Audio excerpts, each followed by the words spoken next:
डाल लेता है। बीवी जैसे पहले बोला करती थी उसने बोलना शुरू कर देती है, लेकिन ये इशारा कर रहा है कि मुंह में गोली है, मैं बोलूं तो कैसे बोलूं, हकीम ने तो माना किया है, मैं जवाब दूं तो कैसे दूं। अचानक उसकी बीवी बोलती जा रही है, यानी गालियां देती जा रही है, उसे ताना देती जा रही है, लेकिन ये जवान बोलने के लिए तैयार नहीं है, ये शौहर बोलने के लिए तैयार नहीं है, ये आमादा नहीं है। अचानक होता क्या है कि बीवी बोल लेती है तो रात भर कोई बीवी नहीं बोलती है, चंद लम्हे के लिए बोलती है, यानी कुछ देर के लिए बोलती है, वो बोल करके खामोश हो जाती है। इसका यानी गोली खत्म हो जाता है। अब जैसे ही गोली खत्म हो जाता है बीवी खामोश लगा लेती है। अब ये बोले तो क्या बोले, फिर खाता है, सो जाता है, फिर सुबह उठता है और देखता है कि मेरी बीवी खाना पका रही है, फौरन एक गोली को मुंह में डाल लेता है। जैसे ही डाल लेता है फिर बीवी खामोश होकर के बोलती है कि 24 घंटे आप बैठे रहते हैं, काम करने के लिए चले जाइए, आप बिजनेस करने के लिए चले जाइए,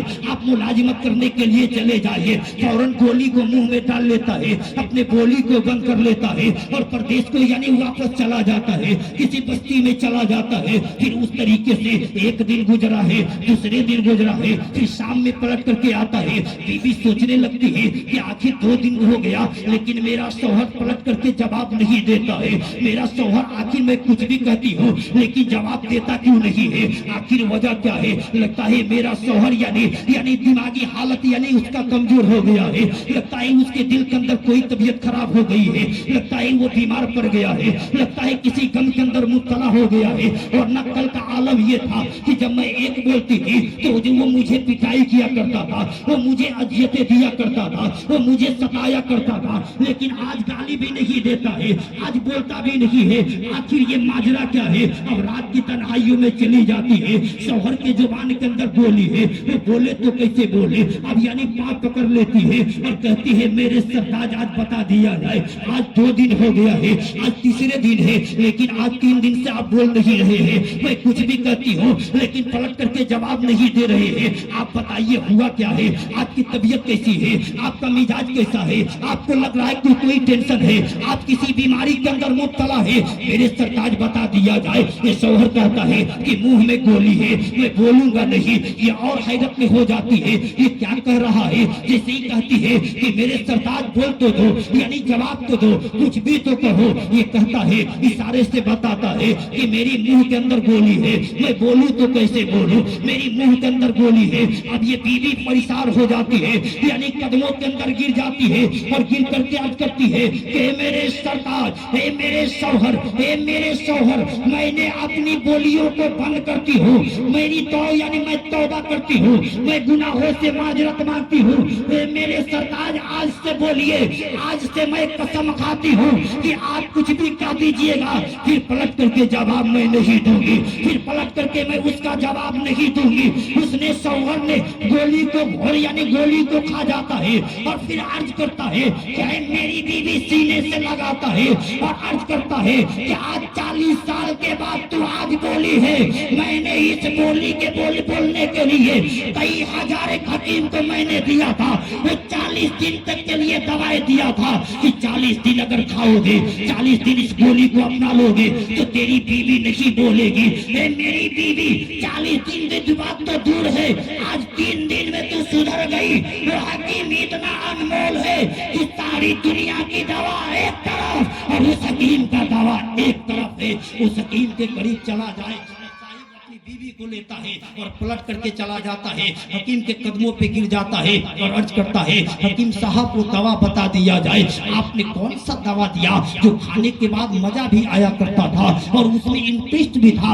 आपने तो 40 दिन की दवा दिया था, आपने तो 40 दिन का कोर्स आपने बताया था, लेकिन आज 3 दिन में मेरी बीवी सुधर गई है, मेरी बीवी मान गई है, मेरा कहना मानती है, मुझसे प्यार करती है, मुझसे मोहब्बत जताती है। ये मेरे हकीम बता दिया जाए आखिर वो दवा क्या था। हकीम ने कहा कि अरे नादान सुनो, मैं तुझे बताता हूँ, वो कोई दवा नहीं था, वो कोई गोली नहीं था। हमने शक्कर को मैंने शक्कर को आटे के अंदर मिला करके उसे मैंने गोली बना दिया और मैंने तुझे दे दे दिया, इसलिए कि मुझे हिकमत से मालूम था कि अगर मियाँ बीवी के अंदर अगर दोनों बोलना शुरू कर दे तो झगड़े का निजाम खत्म नहीं होगा। लेकिन अगर बीवी बोलना शुरू कर दे और शौहर खामोश हो जाए या उठ करके वहां से चला जाए, फिर कभी झगड़ा ही नहीं होगा, फिर कभी फितना ही नहीं होगा। मैं दावा दिया था मोहब्बत के लिए नहीं, बल्कि तेरी बोली को बंद करने के लिए दिया था। मैंने तेरे मुंह को बंद करने के लिए दिया था। तूने 3 दिन अपने जुबान को बंद कर दिया। अचानक तेरी बीवी तुमसे मोहब्बत करना शुरू कर दी है, अचानक तुझसे प्यार करना शुरू कर दिया है। यहाँ तो मर्द का अजीब हाल है, अगर एक बात बोलती है बीवी, गुस्से में आकर के बोलती है तो ये तो लात दिखाता है, ये चप्पल दिखाता है, ये पिटाई करता है, ये बाल पकड़ करके इज्जतें देता है, इसे तरह तरह की गाली देता है। तो आप बताइए झगड़ा खत्म होगा कि झगड़ा बिगड़ेगा? झगड़ा बिगड़ेगा ना। इसलिए यानी बीवी अगर कोई किसी का बीवी अगर इस तरीके से हो जाए तो मर्द को बेहतर है कि अपना जुबान खामोश कर ले। मेरे नबी की हदीस है, मेरे मुस्तफा जान की हदीस है कि अगर बीवी अगर कोई गुस्से में आकर के 2-4 बातें बोल दे तो शौहर वही है जो यानी सब्र कर ले। मुस्तफा जान रहमत से किसी ने पूछा, या रसूल अल्लाह सबसे पहलवान मर्द कौन है? तो हमारे और आपके नजदीक वही है जो किसी आदमी को पछाड़ दे, किसी को पटक दे, किसी को मार दे। लेकिन मुस्तफा ने कहा कि सबसे पहलवान वो है कि अपनी बीवी की अजियतों पर सब्र करता रहे, अपनी बीवी के हर गम पे मुस्कुराता रहे और अपनी जिंदगी को गुजारते रहे। आखिरी स्टॉपिज सुनिए, ये शादी खाना आबादी है। लड़की को जब आप भी हम भी सारी दुनिया के इंसान लड़की को पालता है और शादी कर दिया करता है। एक बात याद रखिए, ये शादी इतनी अनमोल दौलत है। मैं इसी पे 5 मिनट और बयान करूंगा। सुनिए लड़की कितनी दौलत है।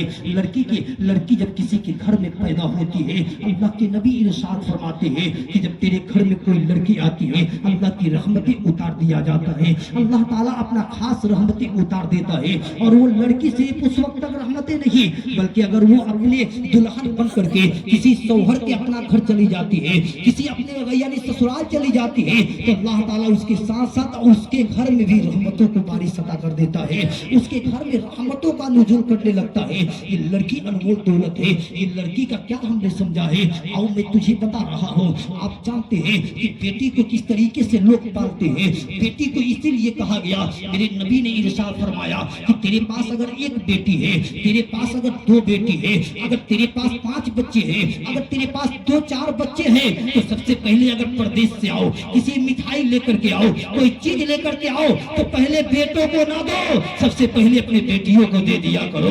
मुस्तफा किसी भी जगह से आते थे तो सबसे पहले फातिमा के घर चले जाते थे। ये फातिमा तू कैसी है? फातिमा मैं सफर पे जा रहा हूँ। फातिमा के घर यानी फातिमा के घर पे चली जाती थी। फातिमा के से मिल करके मुस्तफा जानी रहमत आया करते थे। सही वजह क्या था? वजह एक था कि मुस्तफा जानी रहमत ने इन लड़कियों को तरबियत किया था। मुस्तफा जानी रहमत ने इन लड़कियों के यानी कदमों के नीचे जन्नत बता दिया है। इन लड़कियों को पालने का तरीका क्या दिया है? मेरे नबी इरशाद फरमाते हैं कि तेरे घर अगर बेटी है तो तू उसे परवरिश करे, तू यानी उसे पर्दे की खास करके ख्याल करो और तू अपनी बेटी को शादी कर दो। अल्लाह ताला तुझे जन्नत में एक महल अता कर देगा। और अगर तेरे पास अगर बेटी नहीं है, तेरे पास अगर लड़की नहीं है, तो यानी तू किसी भी लड़की को मोहब्बत करके और उसकी शादी को अपना खर्चा उठा करके उस लड़की को शादी कर दोगे, अल्लाह ताला जन्नत में तेरा महल बना देगा। ये इतनी बड़ी दौलत है, लेकिन साहिब आज होता नहीं है।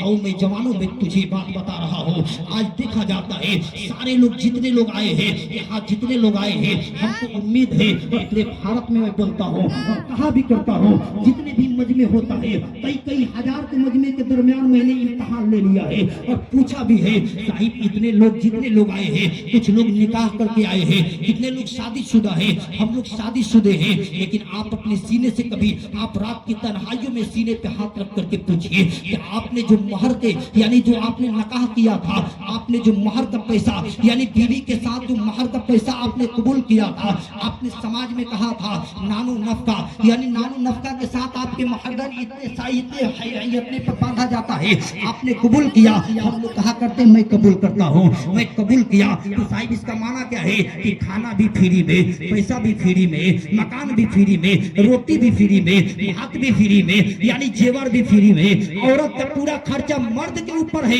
ये नकाम में खुतबा में क्या है, ये सारी बातें हम लोग जो कहा करते हैं, ये सारी बातें मैं हम लोगों को बताते हैं।